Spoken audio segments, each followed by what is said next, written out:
Y, mira, ahí tienes un problema que viene en el libro Gibeler. Ese problema del Gibeler nos muestra por ahí un camión. No sé si tú te habrás dado cuenta de que ese tipo de camiones los utilizan para cambiar el luminario público o para cambiar los transformadores de cuando pasa la Comisión Federal de Electricidad. Y bueno, pues por ahí tiene una grúa y tiene un brazo que se despliega y que permite que las personas suban por medio de una canastilla. Es el problema 419 del Gibeler. Y bueno, pues por ahí dice el problema, dice, se muestran los pesos de los diferentes componentes de un camión. Reemplace este sistema de fuerzas por una fuerza resultante equivalente y especifique su ubicación medida desde el punto A. Bueno, fíjense, yo le cambié ahí algunas cantidades para que no sea el mismo problema, pero ahí lo que prácticamente nosotros alcanzaríamos a ver sería, pues tal vez para alguien pues, diría eso es un camión, pero nosotros lo podríamos cambiar un poco y tratar de identificarlo como si fuera una barra rígida. Y esta barra rígida, pues resulta que tiene un apoyo A, que tiene unas rueditas, porque se puede mover, y también un apoyo B, que también tiene unas rueditas y que también se puede mover. Digamos que tiene una inestabilidad con respecto al eje de las X. Si alguien llegara y empujara ese camión, lo empuja, bueno, probablemente se deslice hacia la izquierda o se deslice hacia la derecha. Lo más seguro es que de forma interna le hayan puesto freno de mano y pues ya no se va a deslizar, ¿no? Bueno, y después dice que hay tres cargas, ¿no? Una que está, digamos, donde está la base de la cremallera o la base del sistema que permite a esa pluma levantarse o a ese brazo levantarse. Y resulta que esa fuerza tiene una magnitud de 3,000 libras. Lo estoy tomando ese problema del Gibeler y entonces por ahí vienen las unidades en libras, 3,000 libras. Ese punto está ubicado a una distancia desde el apoyo A de 3 pies, ahí lo escribí, ¿no? Y luego dice que a 14 pies de distancia, o sea, bastante distancia, bueno, tal vez por acá, a 14 pies de distancia, resulta que hay otro peso concentrado y que probablemente sea el equipo de una planta para generar luz. Probablemente, pues, si llegan a cambiar una iluminaria, es porque alguna zona no tiene luz, ¿no? Entonces, tal vez requieran de esa maquinaria. Y por ahí tenemos una carga un poco mayor de 5,000 libras. 5,000 libras. Y la última carga que tenemos incluso está fuera del apoyo B, sino que la última carga está un poquito afuera, alguien diría un pequeño volado, que sería la cabina, y resulta que esa cabina tiene un peso de 2,500 libras. Ok, resulta que está por afuera del apoyo a una distancia de 2 pies, mientras que la distancia entre el generador de luz y la segunda llanta o la llanta B es de 6 pies. Bueno, pues ahí tenemos nuestro problema que tal vez nos planteó el ingeniero Gibeler o el profesor Gibeler y que nosotros pues vamos a tratar de encontrarle la solución, ¿no? Ahora, yo creo que vale la pena ahorita que estamos empezando nuestra sesión, pues tal vez echarle un vistazo a ese Gibeler. Miren, ustedes por acá, bueno, creo que ustedes lo tienen, déjenme, ahí está. Creo que ustedes tienen este libro que se llama Ingeniería Mecánica en su capítulo de estática, porque también hay su capítulo de dinámica y su capítulo de resistencia de materiales. Digamos que todavía estos temas son parte de estática. Alguien me va a decir, no, profesor, yo ya pasé esa materia. Bueno, sí, pero en realidad estos temas todavía son parte de estática. Eh, y bueno, les decía que este libro de Hibbler sería muy bueno que ustedes lo tuvieran por ahí, que lo pudieran adquirir. Me parece que es de Pearson, de la editorial. Vamos a ver, aquí nos debe decir. Sí, no, es Prentice Hall. Es Pearson, mira, aquí viene, Pearson Education. Esta versión es del 2010, entonces yo creo que probablemente ya mejoraron alguna cosa. Si bien es cierto que es un libro que puede ser un poquito caro, como podrían ser pues 800 pesos o algo así, pues la verdad es de que también es más cara la ignorancia, ¿no? Entonces, ojalá y ustedes pudieran por ahí adquirirlo, aunque sea en una librería de libros viejitos. Probablemente no tengamos la 12ª edición, pero probablemente podríamos encontrar en una librería de libros viejitos la 10ª edición y pues nos vamos a salir unos 200 pesos más barata, ¿no? Y lo más seguro es de que va a ser en esencia lo mismo, ¿no? Tal vez las ediciones que se van actualizando son un poco más pedagógicas o un poquito con más dibujos para que le entendamos mejor colores, ¿no?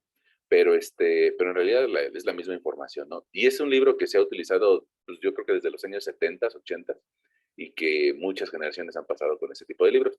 Y no solamente para su carrera, ¿no? Sino también para ingenieros mecánicos, ingenieros industriales, civiles y muchos otros. Bueno, fíjense que este tipo de libros usualmente en las primeras páginas nos presenta como un acordeón de cosas que debemos de saber, ¿no? Como podrían ser algunos tipos de integrales, algunas ecuaciones de la cinemática como la aceleración, la velocidad, y también pues algunos prefijos o factores de conversión en las primeras páginas.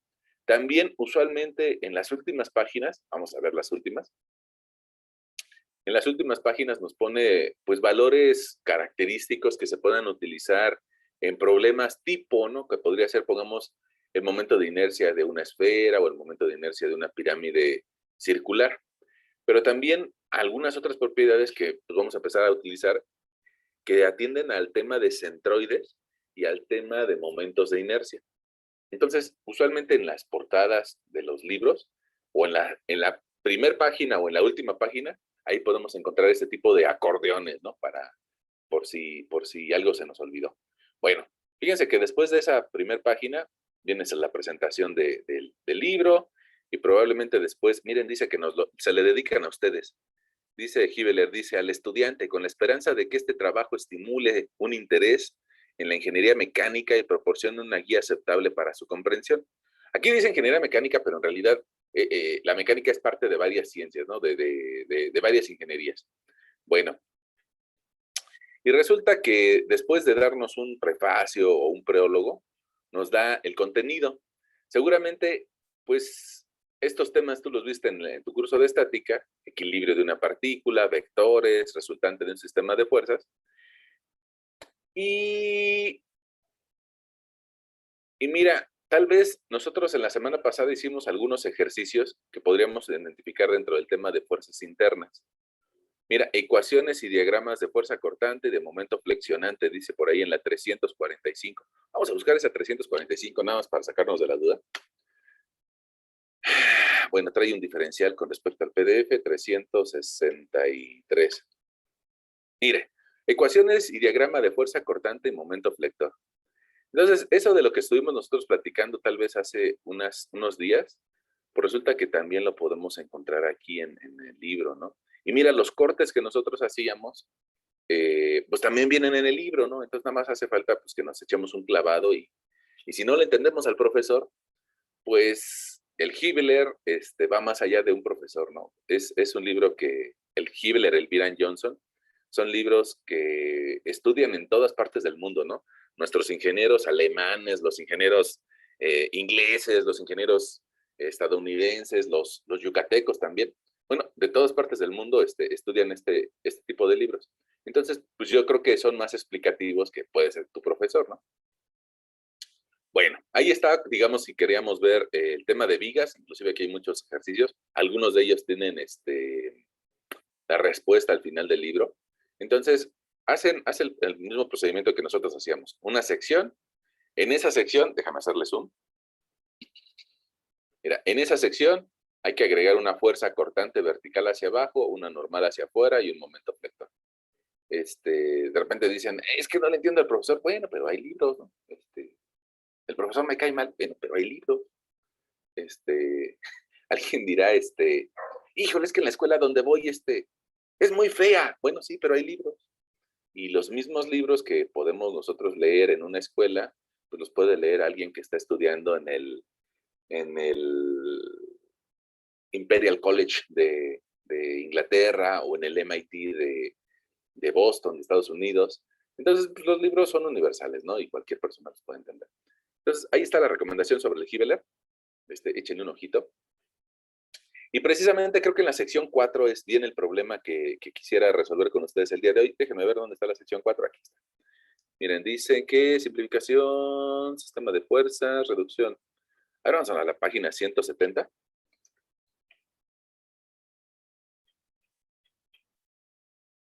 Disculpen si se mueve un poquito la pantalla.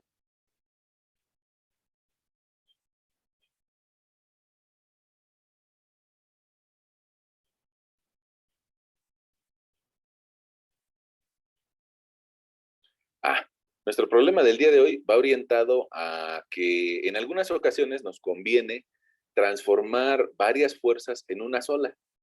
Eh, pues digamos que es un promedio, ¿no? De la fuerza. Miren, vamos a ver si lo vemos por aquí debe de estar. No, no, una disculpa. A ver si por aquí lo vemos. Yo creo que un poquito más abajo.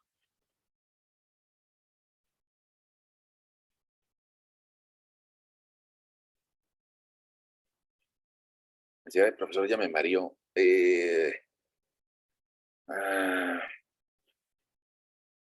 a ver, mira. Sí, ya me pasé. Ah, aquí está, mira. Aquí está el problema que no inventé yo, sino que pues, está por ahí en el Giveler, 4, 119. Y si está en el Giveler significa que otros cuates que están estudiando la misma carrera que tú o ingeniería industrial, probablemente también lo tengan que saber resolver. Entonces, pues no te está pidiendo tu profesor algo distinto. Nada más yo por generar tal vez un ejemplo distinto le cambié un poquito las cargas. Pero ya viste de dónde salió. Bueno, ahora, ahí está nuestro problema. Y decíamos de que nosotros lo podemos pasar de una realidad a un sistema abstracto, ¿no? A un modelo matemático que nos permite entender el problema. Ahora, resulta que aquí no nos está diciendo calcule la fuerza cortante, no nos está diciendo calcule el momento flector, sino que nos está diciendo esto, mira, dice, reemplace el sistema de fuerzas mostrado por una fuerza resultante equivalente y especifique su ubicación medida desde el punto A.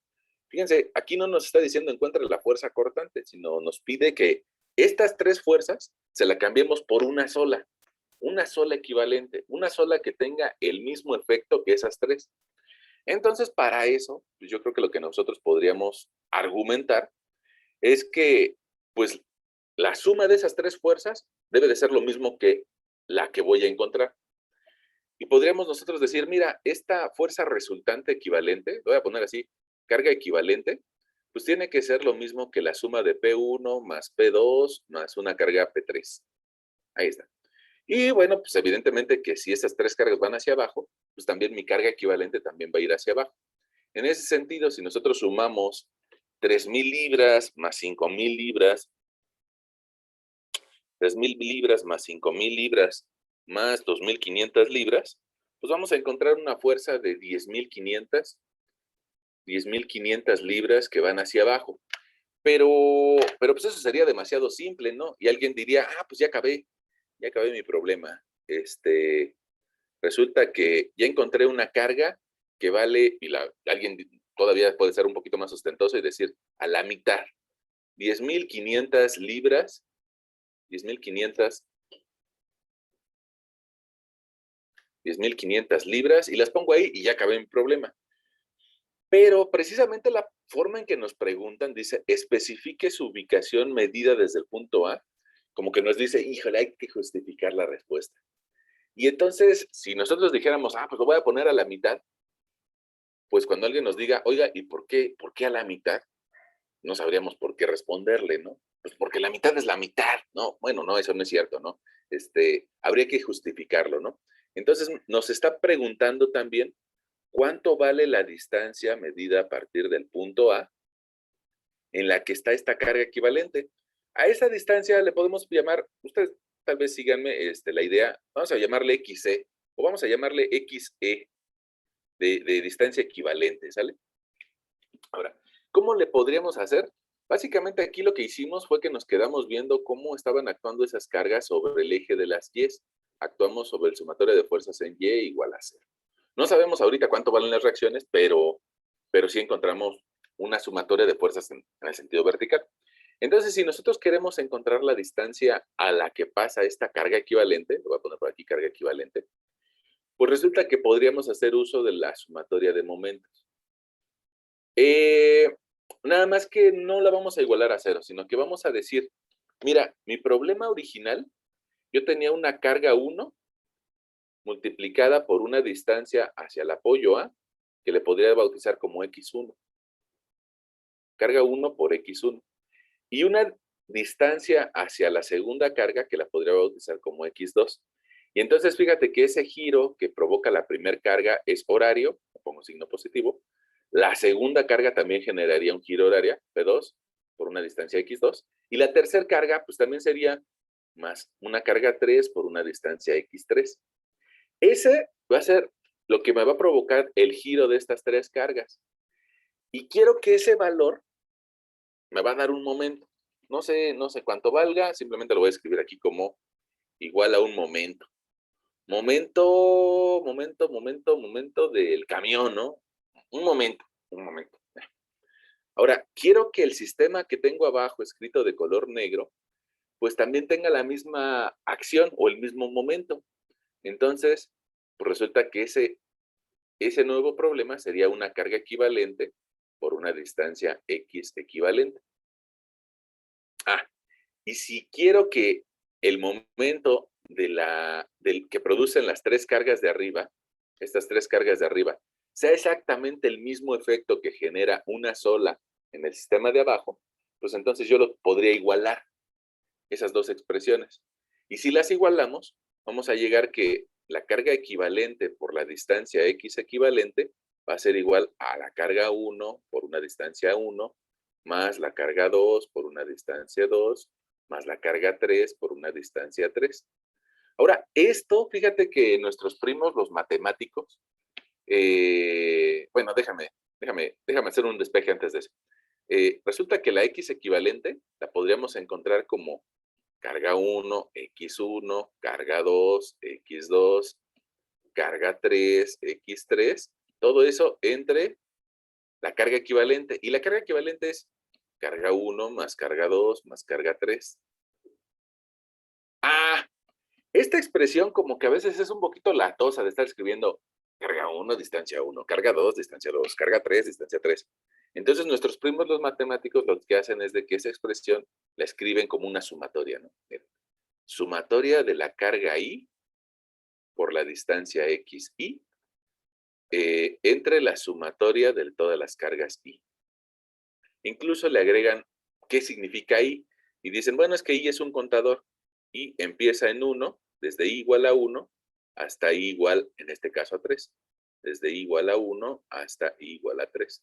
Entonces, si vamos sumando todas las cargas, por ahí tendríamos una expresión que nos permitiría calcular la distancia equivalente. Ahora, si regresamos nosotros a nuestro problema, perdona, y aplico esa fórmula, ¿cómo le hago? Para que lo podamos ver. Mire, vamos a ver. Déjame ver si lo puedo, estas expresiones, hacer un poquito más chiquitas y moverlas un poquito. Yo creo que sí puede. Ahí está.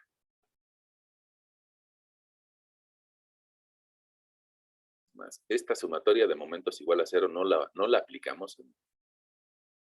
Mejor nos deshacemos de ella y eso nos permitiría subir estas expresiones. Ahí está. Miren, y de esa forma voy a alcanzar a ver mi sistema, ¿no? Miren, entonces resulta que si yo aplico esa ecuación,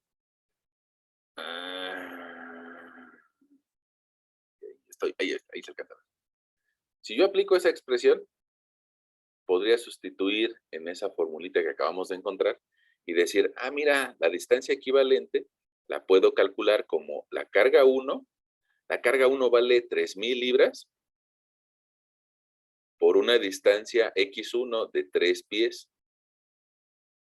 Luego, más la carga 2 que vale 5,000 libras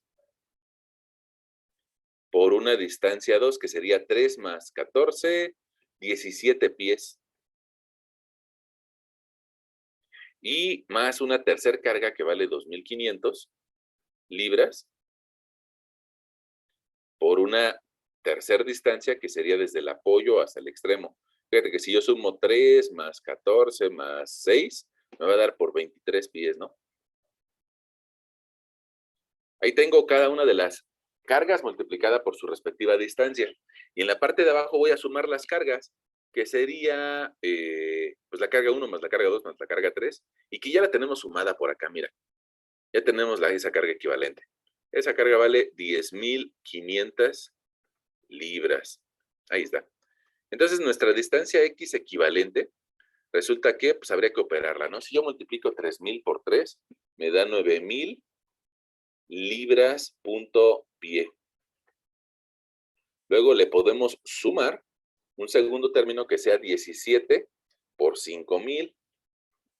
Eso a mí me da 85,000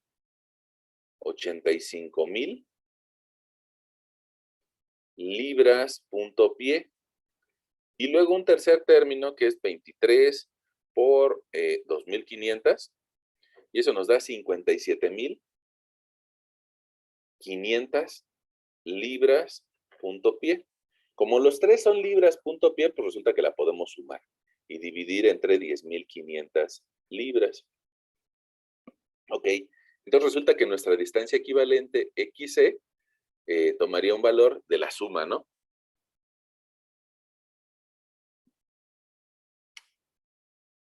Eso nos da algo así como 151,500 libras punto pie entre 10,500 libras. En este caso, las libras y las libras se simplifican y nuestra distancia XC termina con unidades de pies, ¿no? Entonces, nos daría una distancia de 14,43. 14,43. Alguien dirá 14,42, 42,9. Bueno, al fin y al cabo hoy tendríamos 5 cifras significativas. Bueno, pues estamos ahí en el borde de lo normal, ¿no? 4 cifras sería un poquito mejor. Hoy vamos a exagerar un poquito con las cifras significativas y tendríamos ahí 5. Y entonces ahí le podríamos responder al señor Hibeler. Toma eso, señor Hibeler. Perdón. Ya encontramos cuánto vale la carga equivalente. Por acá arriba la encontramos, la suma de esas tres fuerzas, y también a qué distancia está ubicada esa carga equivalente. Ah, Sí. una duda nada más. ¿Por qué la carga de 25,000 libras la puso a 23 pies de distancia? ¿No serían 25?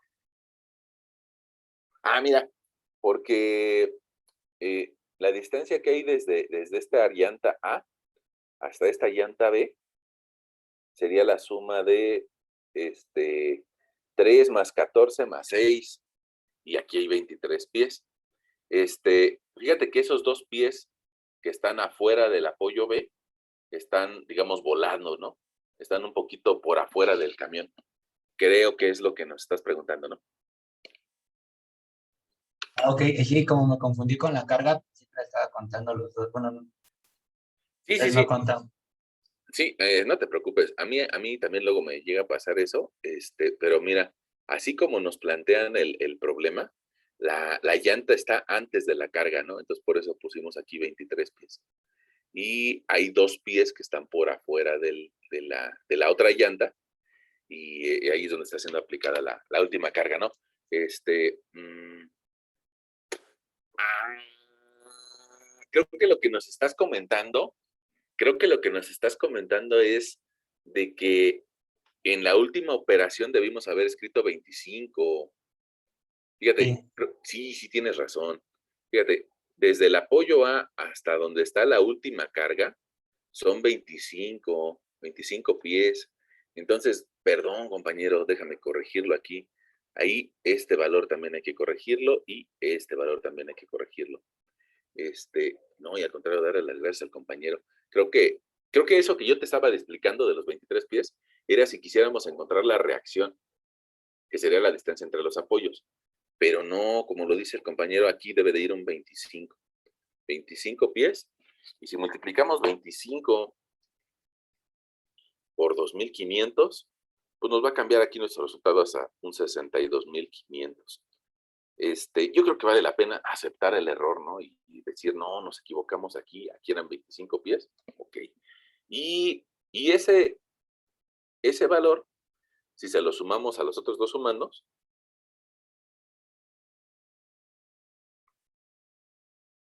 me parece que nos da un 156,500. Y al dividirlo entre 10,500, nos da como resultado 14.95, ¿no? 905.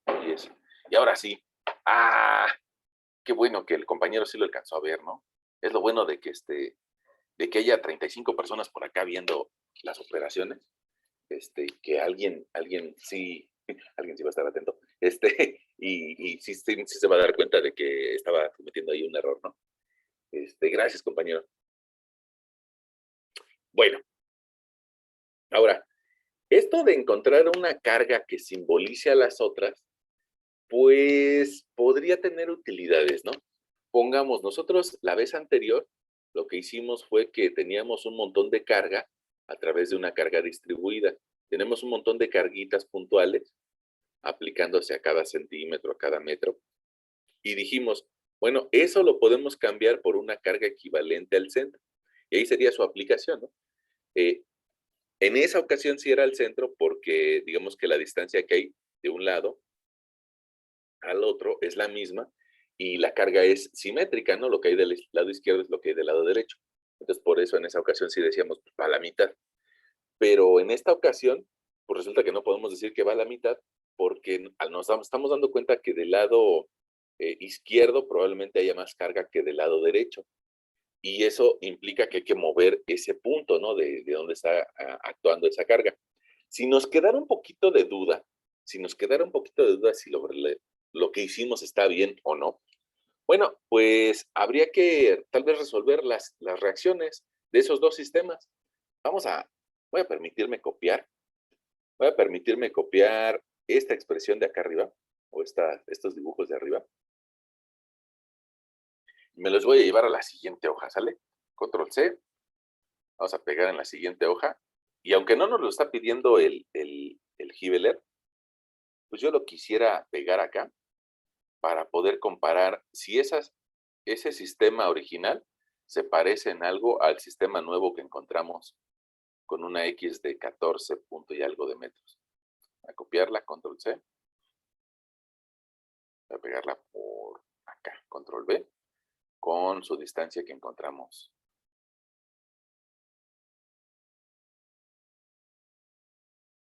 Y se supone que si lo que nos pedía Giveler era que encontráramos un sistema equivalente, lo debimos de haber encontrado. Mira, vamos a ver, no sé por qué se quedó así. Ahí está, ya, ahí está. Bueno, entonces fíjense, ya encontramos un sistema equivalente, nada más quisiera comprobarlo, ¿no? Que hicimos las cosas bien. Y para comprobarlo podríamos, pues a manera de ejercicio también, encontrar las reacciones.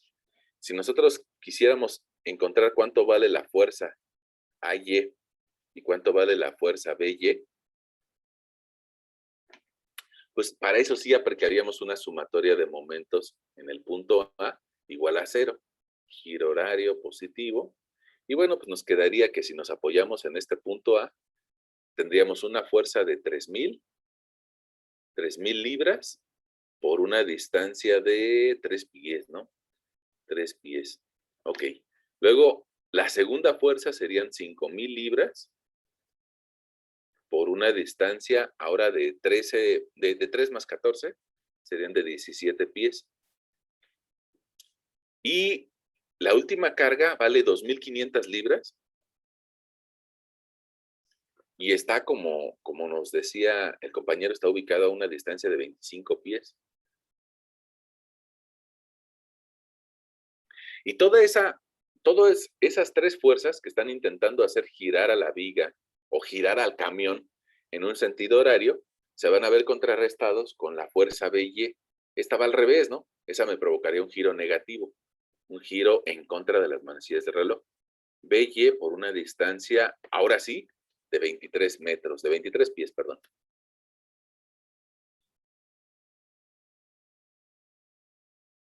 Ok. Y todo esto lo igualamos a 0.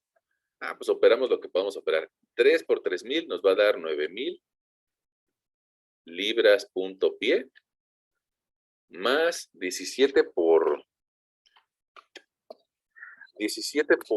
5,000 nos da 85,000. Hay que ponerle una comita cada vez que damos el 1,000 para identificar que estamos hablando de 85,000, ¿no? Que sea más fácil de verlo. Libras punto pie más 2,500 por 25. Es 2,500 por 25 nos da 62,500 libras punto pie. Ese término que está negativo lo mandamos del otro lado como positivo, más BY multiplicado por 23 pies. Y entonces, como los términos tienen las mismas unidades, los podemos sumar, ¿no? Si estas son manzanas, estas también son manzanas, si estas son manzanas, pues las podemos echar en el mismo costal.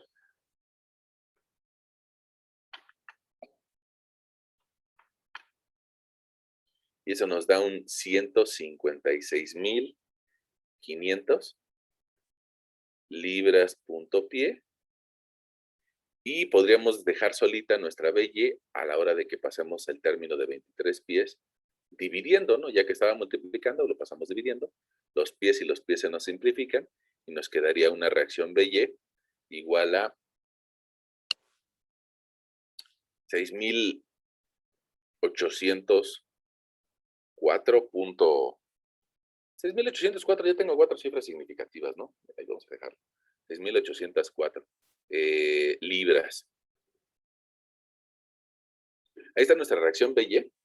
Y si aplicáramos nosotros sumatoria de fuerzas en Y, hacia arriba positiva, pues podríamos decir, mira, la reacción a Y más la reacción BY, que ya sé cuánto vale, 6,804 libras, menos una carga puntual de 3,000 libras y menos una carga de 5,000 libras y menos una carga de 2,500 libras, eso nos debe de dar 0.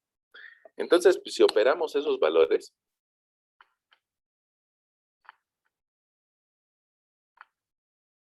resulta que nos va a quedar que AY menos 3,696 es igual a 0.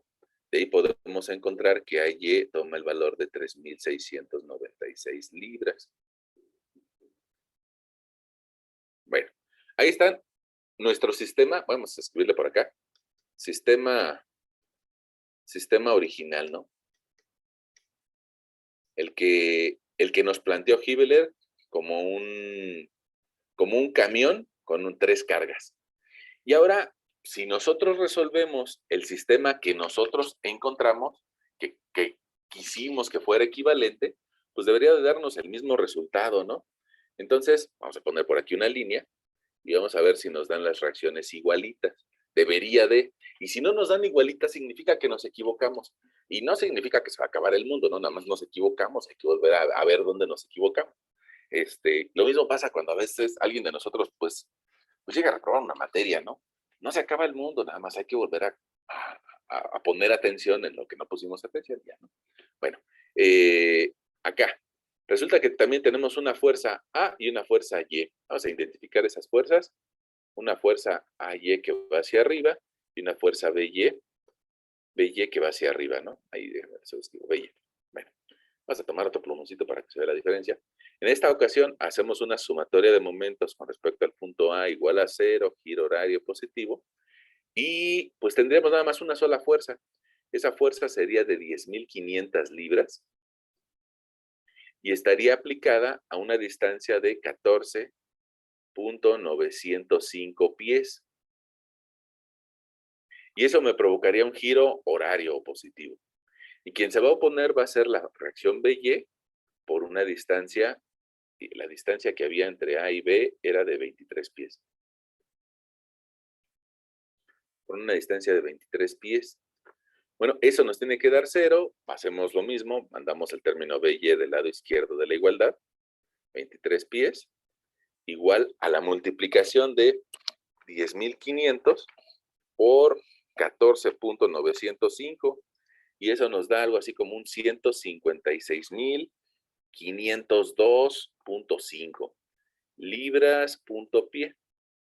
Resulta que también podríamos encontrar el valor de BY al dividir ese valor, 156.502.5 libras punto pie, entre 23 pies. Y nos va a dar una reacción BY de 6.804.4, ¿no? Libras. Y si te das cuenta, resulta que nuestro sistema, a este le podemos llamar sistema equivalente,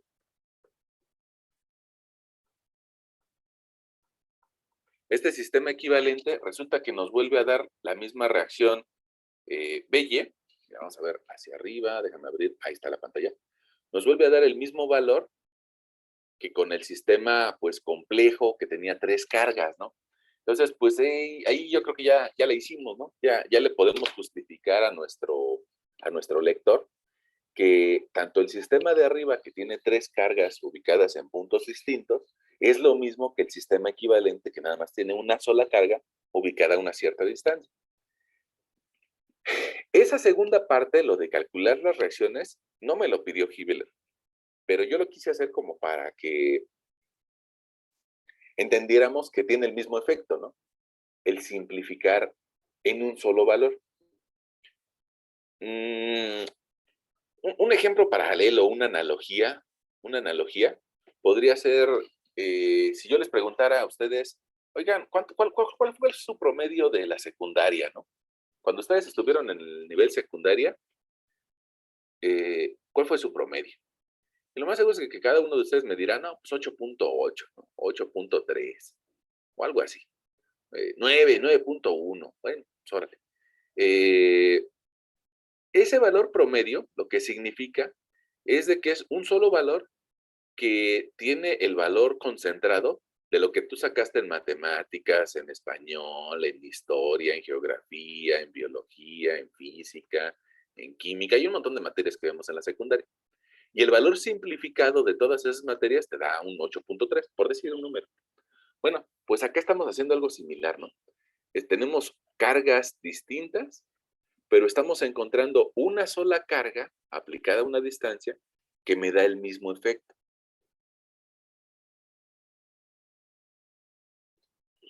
A veces es necesario, a veces es necesario. Bueno, pero eso es lo que yo creo, ¿no? Que sí le entendimos, ¿no? Que pudimos pasar esas 3 cargas a una sola. Y lo hicimos con lo que escribimos acá arriba, ¿no? Con lo de distancia equivalente a través de sumar las 3 cargas que estaban actuando sobre ese camión.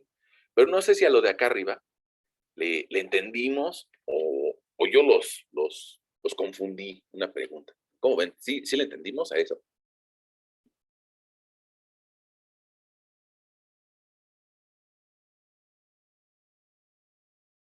Profe, ¿todo bien? Sí, profe, todo bien. Sí, profe. Bueno, si ustedes dicen que eso está bien,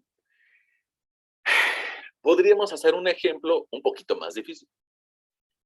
En este ejemplo, digamos que nosotros teníamos una serie de cargas a lo largo del eje de las X.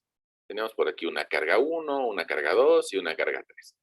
Y todo eso lo simplificamos a una carga equivalente sobre el eje de las X. Entonces, pues digamos que ya encontramos el caminito para hacerlo ahora en 2 dimensiones. Ya ven que, pues así somos los humanos, ¿no? Primero aprendemos con lo sencillo y luego nos vamos a algo más difícil. Entonces, déjenme mostrarles este otro problemita que también lo tomé del Hibbeler, ¿no? El problema 4.130. Ay, bueno, ni modo. Déjenme cambiar dos valores para que no sea exactamente el que dice el Hibbeler. ¿Qué tal si nos acusa de derechos de autor, no? Que no estamos utilizando sus problemas. ¿No? Vamos a decirle, no es cierto, señor. Vamos a cambiarle aquí 2 valores y con eso ya no es el mismo problema. Vamos a ponerle por aquí que esta carga F1 vale 10 kilonewtons, mientras que la carga F2 vale 30 kilonewtons. Ahí está. Ahí tenemos que la carga F1 vale 10 kilonewtons, mientras que la carga F2 vale 30 kilonewtons. Ahí está un problema, ¿no? Nos dice el problema. La losa de un edificio está sometida a 4 cargas paralelas. Determine la fuerza resultante equivalente y especifique la ubicación X y Y sobre la losa. Considere F1 igual a 10, F2 igual a 30. Ok, ahora hay que poner un poquito de contexto, dirían, ¿no?, las nuevas generaciones. Resulta que hay diferentes tipos de cimentaciones. Ustedes habrán escuchado que la mayoría de los muros para casa-habitación, pues resulta que requieren ampliar su base o requieren una cimentación, una zapata, para recibir de mejor forma la carga. Este muro, con esa zapata o con esa ampliación de la cimentación, podría resistir que incluso que alguien le pegue al muro, ¿no? Como podría ser el viento, como podría ser el sismo. Y no se va a voltear porque tiene una cimentación más grande. Pero hay algunas estructuras, como podría ser un edificio de departamentos o una plaza comercial, que requieren una cimentación un poquito más robusta, y eso podría ser un cajón de cimentación o una losa de cimentación. Probablemente a alguien de ustedes ya le tocó que alguna vez vas a una plaza comercial, por acá anda la gente comprando, y en la parte de abajo pues tenemos un estacionamiento, ¿no? Bueno, al fin y al cabo esto sería una losa, y esa losa recibiría la presión que baja por las columnas, columna 1, columna 2, columna 3, columna 4, hacia la losa. Y lo más seguro, por un hecho de probabilidad, así por pura probabilidad, lo más seguro es de que la carga 1 no sea lo mismo que la carga 2, o que la carga 3, o que la carga 4.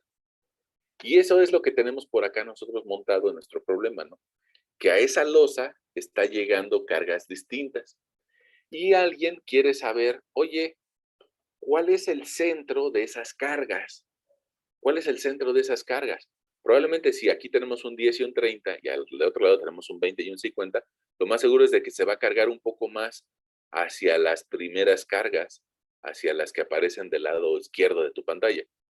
Y por ahí podríamos ubicar una carga equivalente, pero nos está preguntando, bueno, ¿cuánto vale esa carga equivalente? ¿Y a qué distancia está ubicada en un sentido Y? ¿Y a qué distancia está ubicada en un sentido X?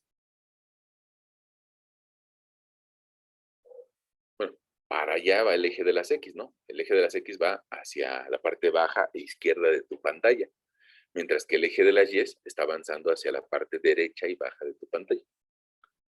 Bueno, entonces ahí está nuestro problema, creo que ya nos lo podemos imaginar. Y pues vamos a hacer algo muy similar a lo que hicimos hace algunos minutos. Déjenme borrar esto, para poner un poquito de contexto. Bueno, hace rato nosotros dijimos que habíamos encontrado una fórmula. Déjame ir hacia esa fórmula.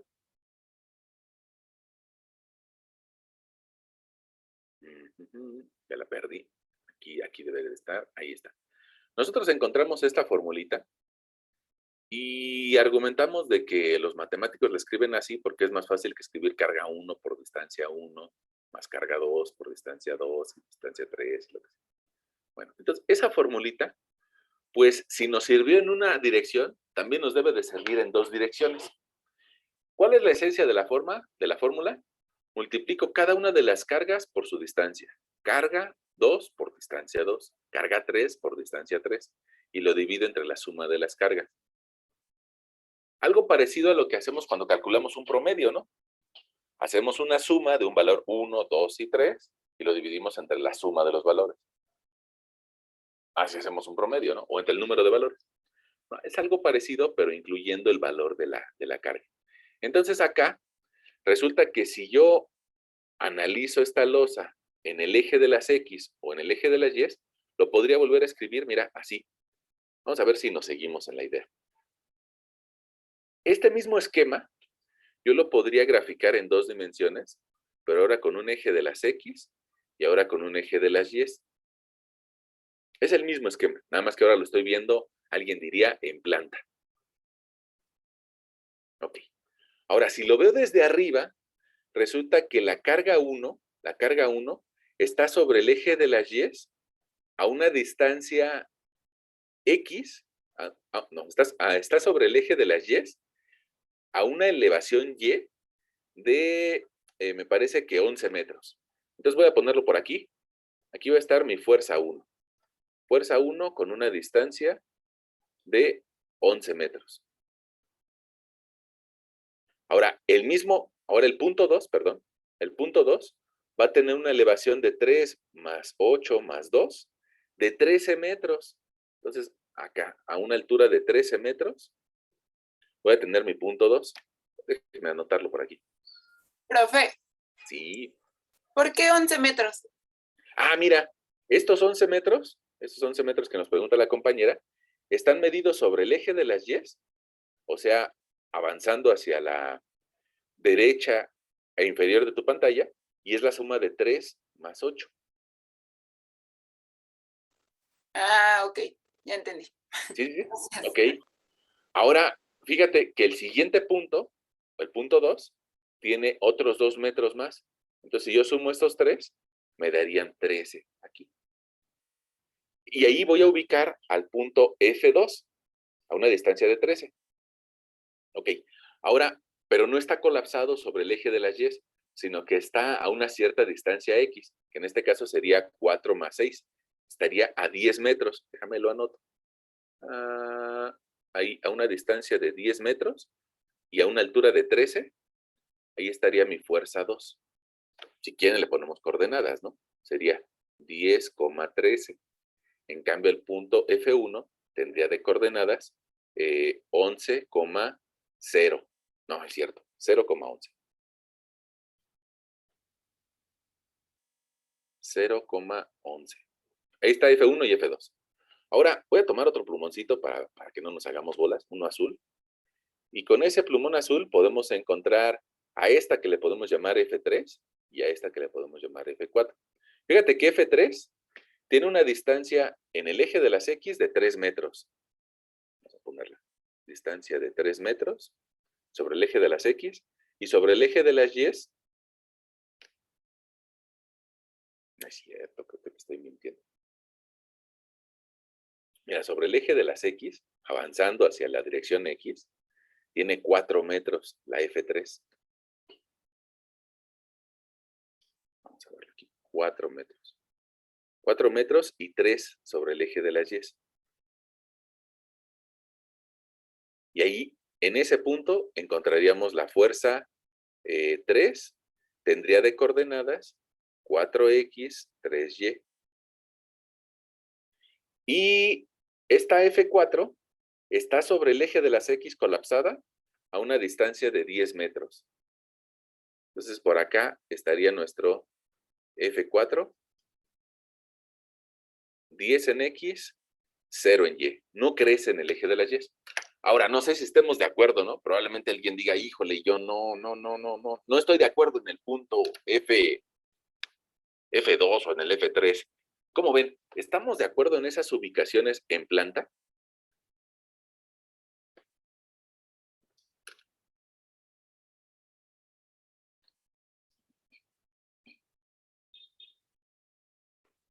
Sí, profe. Si no estamos de acuerdo, pues vemos a ver cómo lo podemos hacer para volver a comentarlo. Bueno, ahí están esas 4 ubicaciones y están recibiendo una fuerza que va perpendicular a la hoja que estamos viendo, ¿no? A la pantalla. Bueno, entonces fíjate que nosotros hace rato encontramos que podríamos encontrar una fuerza equivalente al multiplicar esa fuerza 1 por distancia x1 más fuerza 2 por distancia x2 más fuerza 3 por distancia x3 más una fuerza 4 por una distancia x4. Y todo eso entre la suma de las fuerzas, ¿no? F1, F2, F3, F4. Ahí está. Y que esa expresión la podemos simplificar a X equivalente igual a la sumatoria de fuerzas I por distancias I. Y todo eso entre la sumatoria de las fuerzas. Es una expresión que se ve más bonita, ¿no? Se ve así como cuando hablamos con propiedad. Nuestros primos matemáticos la escribirían así. Ok, Y resulta que de la misma forma o de forma análoga, nosotros también podríamos escribir que la distancia YE sería la sumatoria de fuerza I por cada una de las distancias Y entre la sumatoria de las fuerzas I. Ok, ahí tenemos dos formulitas. Lo bueno de esas formulitas es de que la podemos aplicar si tenemos, como en este caso, 4 cargas, o si tuviéramos 10 o 100 o 1000 cargas.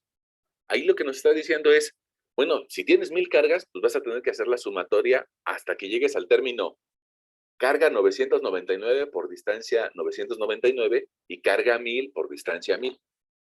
Y ya, y vas a poder encontrar esa distancia equivalente. Entonces, como con esas formulitas, nosotros las podríamos aplicar por medio de una tablita. Mira, te voy a poner por aquí el contador I, una columna de un contador I, que iría desde 1, 2, 3 y 4.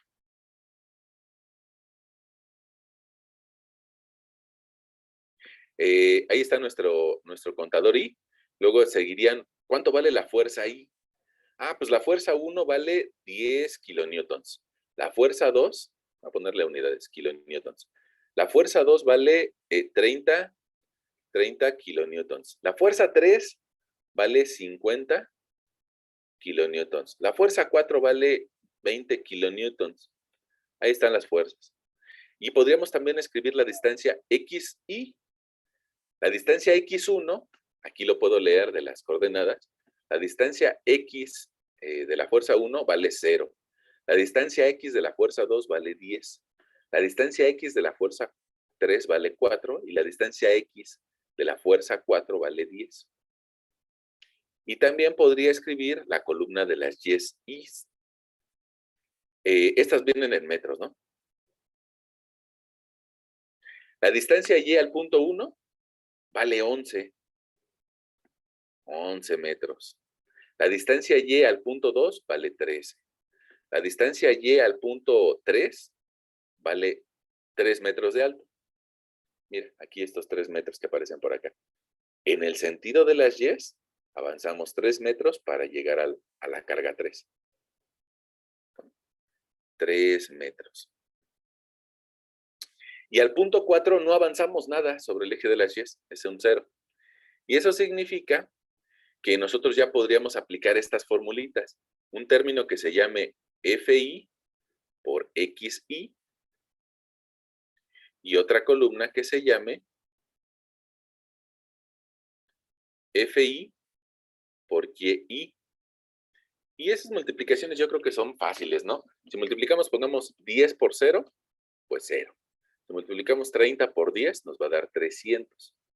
Si multiplicamos 50 por 4, nos va a dar 200. Si multiplicamos 10 por 20, nos va a dar 200. Y la sumatoria, pues va a ser fácil de encontrar. En este caso, la sumatoria valdría 700. Todos estos términos vienen en kilonewtons punto metro. Entonces, nuestro resultado viene en kilonewtons punto metro. Bueno, si se dan cuenta de que kilonewtons por metro son kilonewtons punto metro. Ahí está. Ahora, podemos hacer lo mismo para el eje de las Y's. Si multiplico 10 por 11, pues me va a dar 110, ¿no? 110 kilonewtons punto metro. Si multiplico 30 por 13, esa sí no me la sé, 30 por 13 son 390 kilonewtons punto metro. Si multiplico 50 por 3, me daría 150. Y si multiplico 20 por 0, pues me da 0.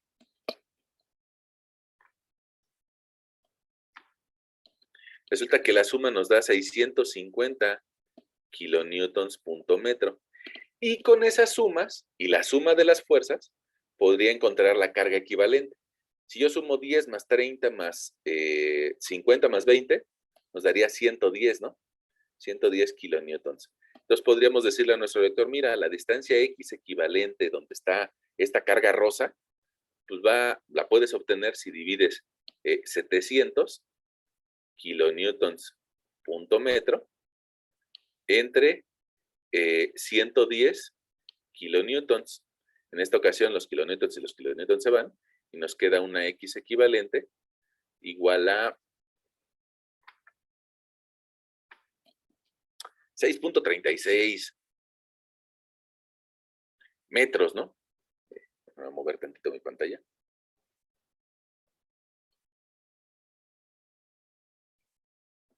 Mientras que la Y equivalente nos va a dar 650 entre 110.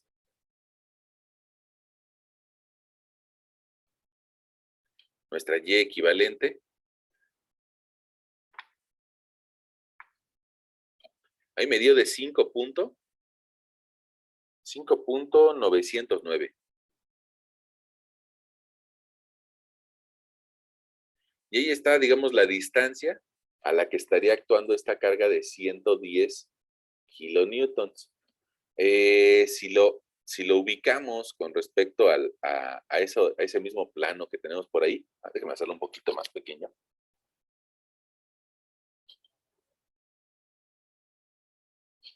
Sería a una distancia X, aquí lo medimos, a una distancia X que valdría 6.364. Y ahí encontraríamos nuestra carga equivalente. Y a una distancia Y, ahí la acotamos, que valdría 5.909. Y ahí tendríamos el centro de cargas. El centro de esas 4 cargas, o una fuerza equivalente a ese sistema de 4 cargas que son paralelas. ¿Por qué son paralelas? Pues porque van hacia el centro de la Tierra, ¿no? Y ahí estaríamos respondiendo este segundo problema, ¿no? ¿Cómo ven? ¿Sí nos seguimos o nos atoramos en algo? No, sí está bien, profe. Está bien.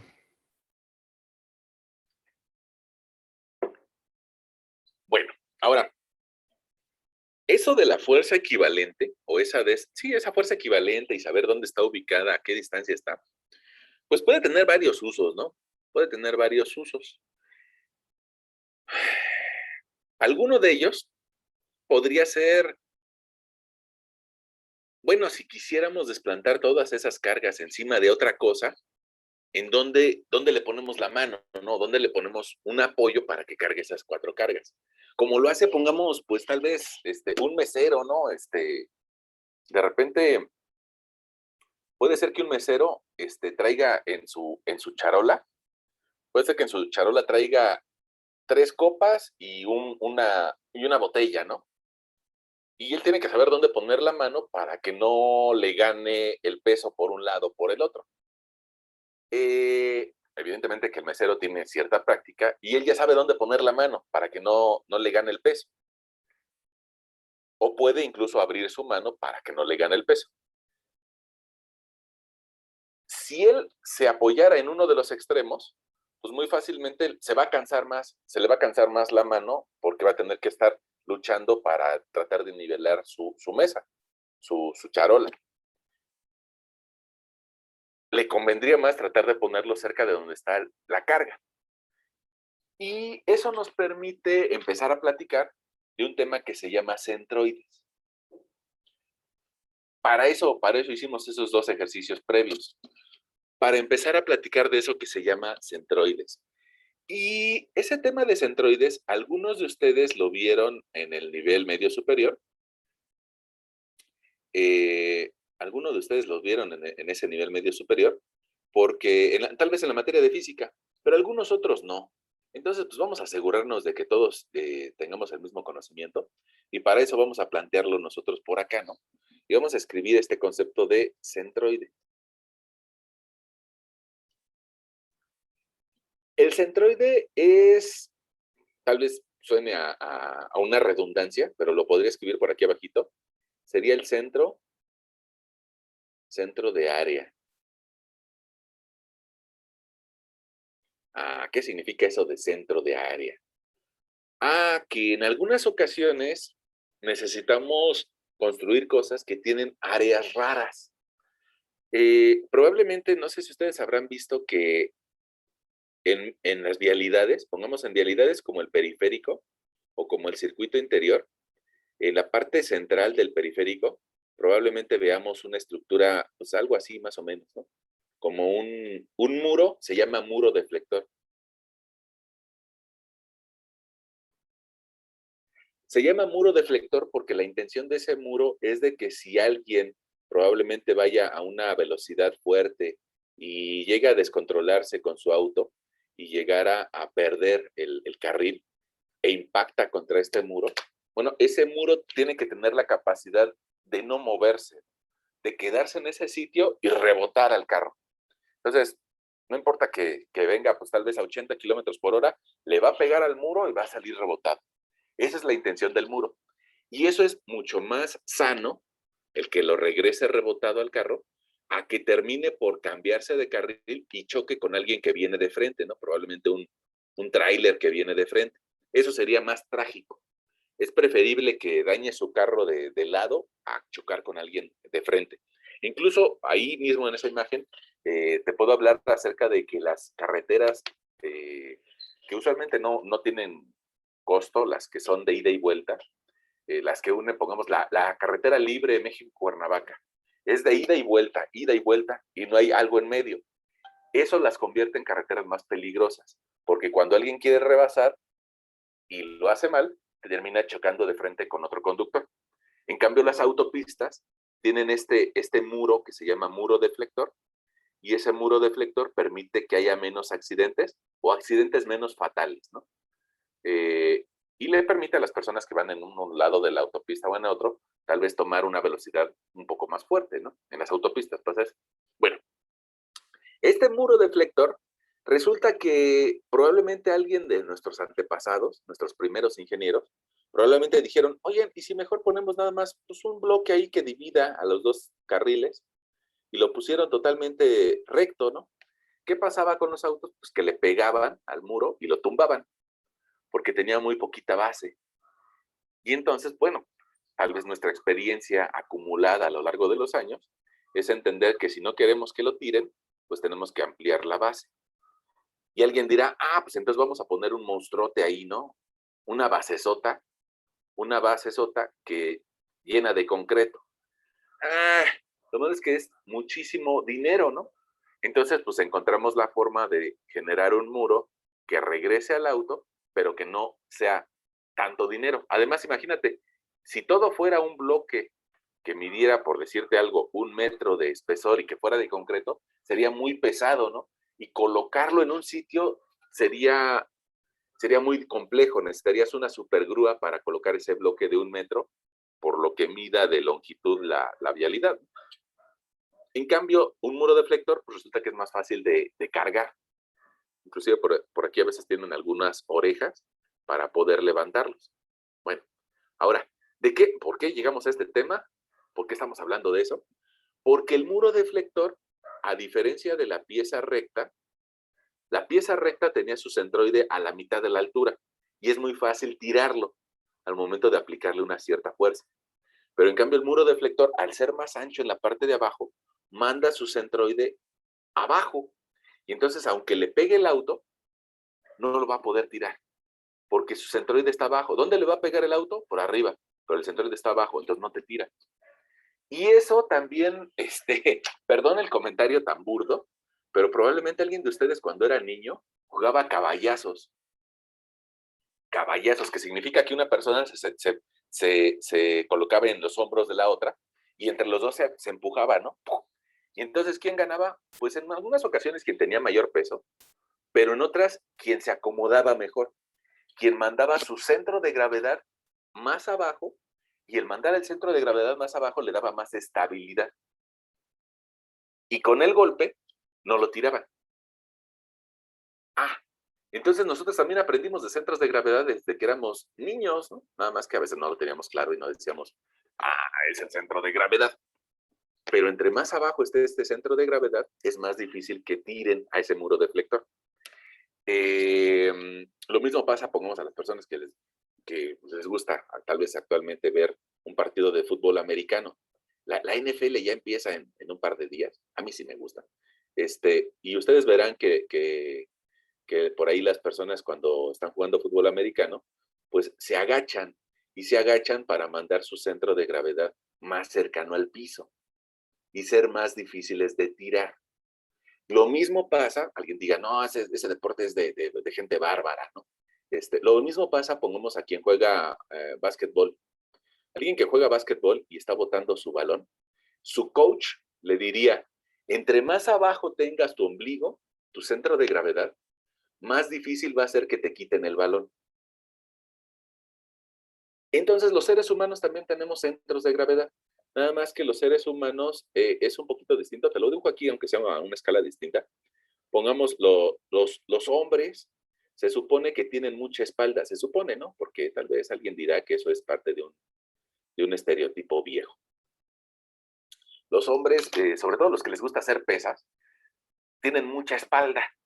Y entonces eso hace que a partir de su ombligo, su centro de gravedad vaya un poquito más arriba de un hombre. En cambio, las mujeres probablemente tengan más cadera. Y al tener más cadera, su centro de gravedad va un poco más abajo. Quise dibujar una mujer. No soy tan bueno dibujando. Pero las mujeres usualmente tienen más caderas que los hombres. Y eso les lleva a tener a partir del ombligo su centro de gravedad un poquito más abajo. Eso explicaría tal vez por qué también hay algunos atletas que son mejores atletas para la natación o para las carreras de atletismo. No sé si se han dado cuenta de que en los Juegos Olímpicos, usualmente los atletas que ganan en atletismo a veces son de color de tez morena. Y también implica su centro de gravedad. Y en la natación, los atletas son de tez blanca. Y es algo muy curioso, ¿no? Puede ser que alguien diga, no tiene nada que ver la física ahí. No, sí, también tiene que ver la física, ¿no? Bueno, perdón, creo que me desvié un poquito. Este tema de centroides, alguien dirá, bueno, pero nosotros en la construcción, ¿dónde lo vamos a aplicar? Probablemente también debajo de algún puente vehicular. Si nos imaginamos por acá un tráiler que está pasando debajo de un puente vehicular, tú probablemente recuerdes que los puentes están hechos con unas vigas que tienen una geometría, ya apareció la palabra vigas, con unas vigas que tienen una geometría probablemente así. Una viga AASHTO, así se llama, una viga AASHTO. Es una viga estandarizada con unas dimensiones que el Instituto de Caminos americano genera y que se vuelven muy comunes. Si ustedes no han sido lo suficientemente observadores para pasar debajo de un puente, quédensele viendo debajo de los puentes vehiculares y se van a dar cuenta de que algunos tienen ese tipo de vigas. Y otra vez, pues ¿dónde está el centroide de esa viga? Bueno, pues va a depender de cuánto miden estas diferentes partes de la viga, ¿no? Lo más seguro es de que la parte de abajo sea más aperaltada o esta distancia sea mayor que la parte de arriba. Y eso va a mandar el centroide o el centro de gravedad a otro sitio. O probablemente tal vez tú veas algún puente vehicular, un puente peatonal, perdón, un puente peatonal que probablemente esté hecho con una estructura o una viga tipo T. Probablemente, perdón, creo que ocupo mucho esa palabra, probablemente. Ya me capté a mí mismo que la ocupo mucho. Si hay humanos que van pasando por allá arriba en un puente peatonal, en la parte de abajo veamos esa estructura. Y otra vez, ¿para qué lo hacemos? Pues porque si lo hiciéramos completa, la estructura, pesaría mucho. Y elevar esa estructura, pues tiene su dificultad, ¿no? Entonces, por eso mejor generamos una sección doble T, donde los humanos puedan circular ahí arriba y tenemos esa misma problema, ¿no? Que no, el centroide de esa figura T no va a estar en el centroide de la capa de compresión, tampoco va a estar en el centroide de la viga 1 ni en el centroide de la viga 2, sino que el centroide de esa figura va a estar ubicada en otro sitio y a veces es necesario para nosotros calcular ese sitio. Bueno, ahora, ¿eso qué tiene que ver con la Navidad? Bueno, nada. Nada más que es una expresión que he visto por ahí en algunos memes, y eso no tiene nada que ver con la Navidad, pero con lo que estábamos viendo hace algunos minutos, sí. Hace algunos minutos nosotros resolvimos este problema. Ya se me movió, ahí está. Resolvimos este problema y nosotros lo calculamos con estas expresiones. Fuerza 1 por distancia 1 más fuerza 2 por distancia 2 más fuerza 3 por distancia 3 entre la sumatoria de las fuerzas. Vamos a ver si nos pudiéramos imaginar algo similar para el tema de centroides. Miren, vamos a hacer esto. Este puente, yo creo que sí nos lo podemos imaginar. ¿Cuánto mide un puente peatonal? Pueden pasar 2 personas y tal vez un perro, ¿no? Pues probablemente mida pues del orden de 1.70. Y la capa de compresión sobre la cual nosotros caminamos probablemente mida 20 centímetros. Tal vez cada una de estas vigas igual mida 20 centímetros, 20 centímetros. Y acá tengamos una cierta distancia, déjenme ponerla similar, de 30 centímetros, 0.30, 0.30. Pues resulta que ahí ya llevamos 1 metro y de forma intermedia podríamos tener 70 centímetros. Ahora, si esa misma sección yo la dibujo en un plano cartesiano, déjenme dibujarla por acá en un plano XY, probablemente mi sección tenga 30 centímetros al inicio, luego 20, luego 70, luego otros 20 y luego otros 30. Ahí. Por lo menos nos la estamos dibujando, tal vez no esté a escala. Tal vez no esté a escala, no soy tan bueno para dibujar. Pero ya nos la imaginamos ahí en un plano XY. Ese mismo dibujo lo podríamos imaginar en 3 dimensiones. Vamos a hacer 3 dimensiones. Pero con el eje X colapsado aquí, con el eje Y colapsado acá y con el eje Z hacia arriba. Ahora, ¿cómo lo veríamos en esas 3 dimensiones? Ya ves que ustedes llevan una materia que se llama expresión gráfica, ¿no? Bueno, esa es la intención de esa materia, que nos podamos entender de forma gráfica. Ahí está mi misma sección sobre el eje de las X, sobre el eje de las Y, pero viéndola de forma tridimensional. Ahí está. Bueno, pues resulta que esa sección yo la podría dividir en 3 zonas. Podría dividirla, a propósito, lo voy a dibujar una zona verde, tal vez una zona naranja, y otra zona que vamos a pintarla de color amarillo. Esas 3 zonas, expresadas en un eje tridimensional, me llevarían a que aquí tendría mi eje amarillo, después mi color naranja sería la otra viga, y mi color verde sería la capa de compresión. Ahí está. Puedo hacer otro paso más para identificar dónde está el centroide de esa figura. Podría tratar de encontrar cuánto valen sus áreas. Mira, para eso lo voy a dividir en pequeñas áreas y voy a llamarle a esta área 1, a esta le voy a llamar área 2 y a esta le voy a llamar área 3. Y voy a ubicarla, esa área, en donde está su centroide de cada una de esas figuras. Yo creo que no es tan difícil de imaginar que un rectángulo, pues su centroide está a la mitad. Entonces, fíjate que de ese 1.70, el centroide de esta primer pieza en color verde, la mitad de 1.70, 1.7 entre 2 nos da de 0.85. Voy a ponerle 0.85. Y de altura, resulta que la mitad de 20 centímetros serían 10. 10 arriba y 10 abajo. Pero medido desde el eje del eje de las X, pues serían, no le pusimos altura, vamos a ponerle aquí una altura de 1 metro. Voy a ponerle aquí una altura de 1 metro. Entonces sería 1 metro más 10, pues yo tendría 1.10. Y esa sería la altura de mi centroide de la figura verde. ¿Y cuánto valdría su área? Pues su área valdría 20 de altura por 1.70 de base. Si yo hago esa multiplicación y lo hago en las mismas unidades, que serían 0.20. 0.20 por 1.7 me daría un área de 0.34 metros cuadrados.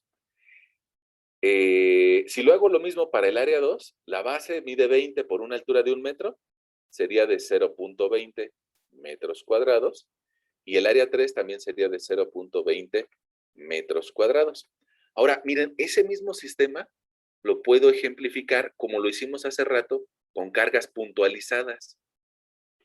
Nada más que déjenme ver si lo pudiera. Sí, yo creo que sí puedo. Nada más me lo estoy planteando a mí mismo, me lo estoy preguntando a mí mismo si lo puedo dibujar tal vez un área gris aquí, otra área gris acá y otra área gris aquí. Ahí están mis 3 áreas. Bueno, puedo puntualizar la carga 1 o el área 1, puedo puntualizar el área 3 y puedo puntualizar el área 2. En lugar de escribir las cargas en verde, naranja y amarillo, ahí ya tengo mis 3 áreas. Y si me están pidiendo el centroide, puedo aplicar lo mismo que hice hace algunos minutos. Puedo decir que el área de toda la figura, el área total, va a ser el área 1 más área 2 más el área 3. En este caso, nuestra área total tomaría un valor de 0.34 más 0.20 más 0.20, nos daría 0.74 metros cuadrados. Y la ubicación de dónde podría encontrar un punto donde concentrar toda esa área, o sea, su centroide, lo voy a poner por acá, esta área total, yo la ubicaría en un punto que probablemente quede afuera de la figura, pero ese sería el centroide de toda la figura. Y para encontrarlo, nosotros haríamos uso de esta formulita que decía, la X equivalente es igual a la sumatoria de cada una de las cargas. ¿Te acuerdas que yo le escribí como FI por distancias XY entre la sumatoria de las fuerzas? Y hace rato también tendríamos Y equivalente igual a la sumatoria de las fuerzas y por distancias Y entre la sumatoria de las fuerzas. Ah, bueno, pero eso era con fuerzas. Ahora lo vamos a hacer con áreas. Entonces vamos a decirle a nuestro lector que para el caso de centroide o el centro de las áreas, lo podemos hacer, mira, de esta forma.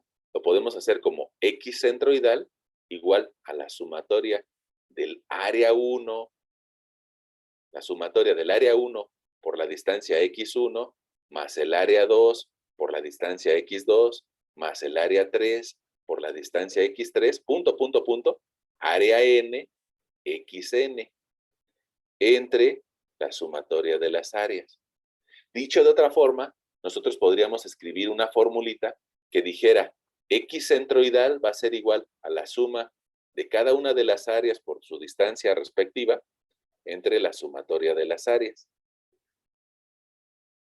Y también de forma análoga, la Y centroidal sería la sumatoria de cada una de las áreas por su distancia respectiva entre la sumatoria de las áreas.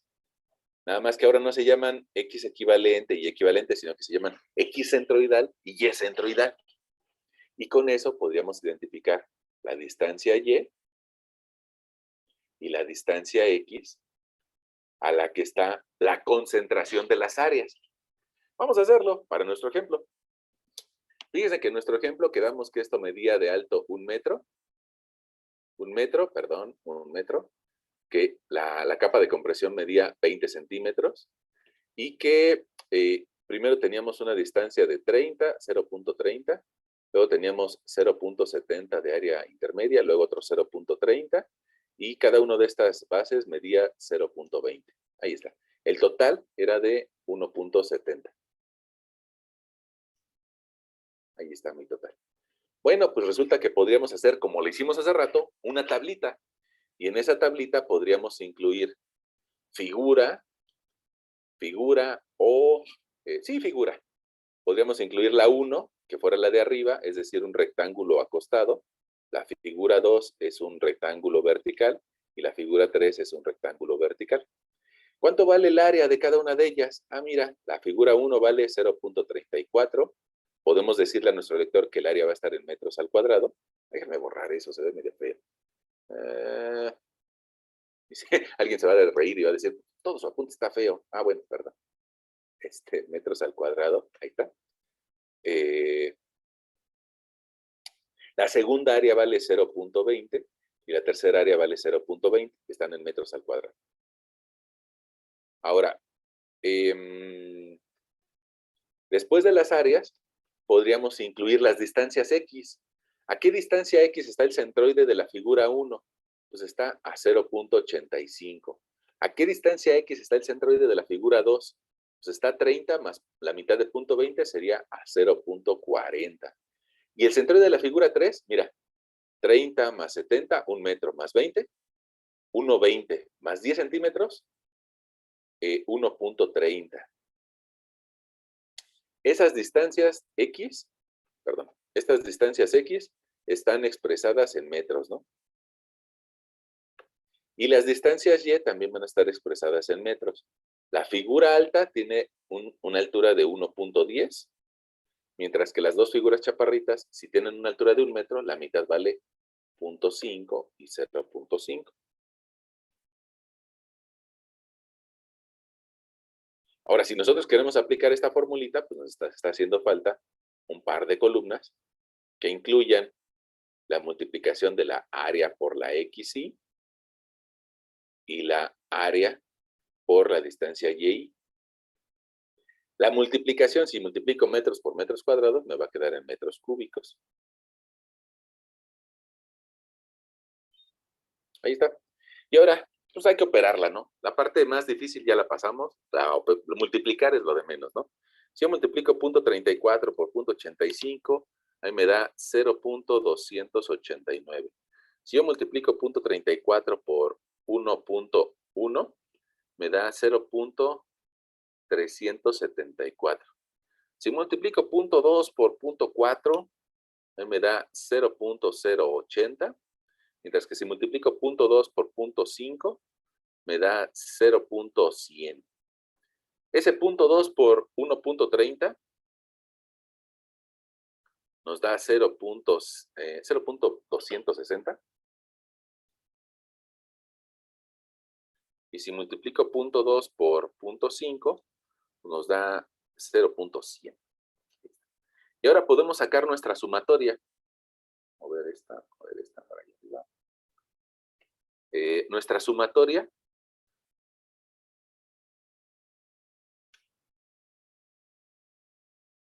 ahí me dio 0.574 metros cúbicos, mientras que la otra sumatoria nos da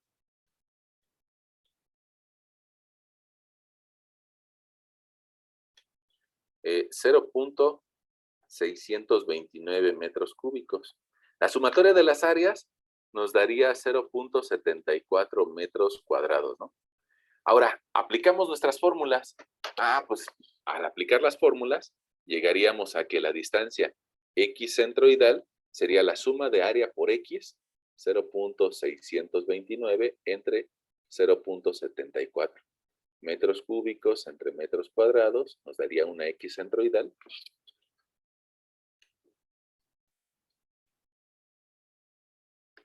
De 0.85 metros lineales. Ahí tenemos un valor. Y nuestra Y centroidal sería 0.574 metros cúbicos entre 0.74 metros cuadrados. Nuestra Y centroidal. Disculpe, profesor. ¿Serías por 0.74 o por 0.374? Es la suma de las áreas. Ok. Es la suma de las áreas. Aquí le podemos poner suma de áreas igual a 0.74. Y ahorita te platico por qué me gustó ese valor. Sí, es que lo estaba confundiendo con el de la IJ. Sí, perdón, ya sé. Está bien. Bueno, qué bueno. Miren, fíjense que ya encontramos esos dos valores. Y ahí lo que nos está diciendo es de que la altura del centroide, que sería altura del centroide, está a 0.77 centímetros. Si recuerdas, nuestra sección tenía 1 metro para que empezara la capa de compresión. Entonces, pues tal vez así como te dije, el centroide que nosotros estamos encontrando está fuera del área. No pasa nada, ¿no? No pasa nada.